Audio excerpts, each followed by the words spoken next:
तर नमस्कार प्रेक्षकांनो, कॉन्स्टेबल मंजू या मालिकेमध्ये सत्या जो आहे तो मंजूसाठी गिफ्ट घेऊन चाललेला असतो, परंतु तिकडून मौर्य साहेब आणि मंजू एकत्र एका गाडीवर येताना दिसतात. त्यामुळे सत्याचा मूड ऑफ होतो आणि तो ते गिफ्ट घेऊन घरी येतो. आता तो घरी येऊन एकटाच त्या गिफ्टसोबत बोलत असतो की वाघमारे, तुम्ही असं का केलं? मी किती हिंमत घेऊन तुमच्याकडे आलो होतो सगळं काही सांगायला, किती हिंमत लागते हे सगळं सांगायला, आणि तुम्ही असं का वागलात माझ्यासोबत, असं तो त्या गिफ्टसोबत बोलत असतो.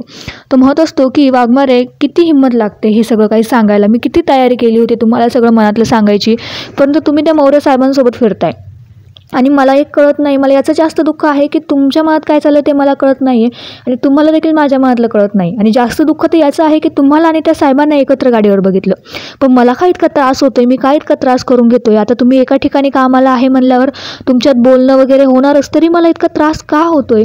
पण वाघमारे, माझं तुमच्यावर खरंच खूप प्रेम आहे, त्यामुळे असं होतंय मला. पण तुम्ही एकदा मला समजून घ्या ना, मला तुम्हाला माझ्या मनातलं सांगायचं आहे, परंतु तुम्ही चान्सच भेटू देत नाही आहे मनातलं सांगायचा. प्लीज असं वागू नका, मला चान्स भेटला पाहिजे तुमच्यासोबत सांगायला, असं जे आहे तो त्या गिफ्टसोबत बोलत असतो आणि मनातल्या भावना त्या गिफ्टला सांगत असतो.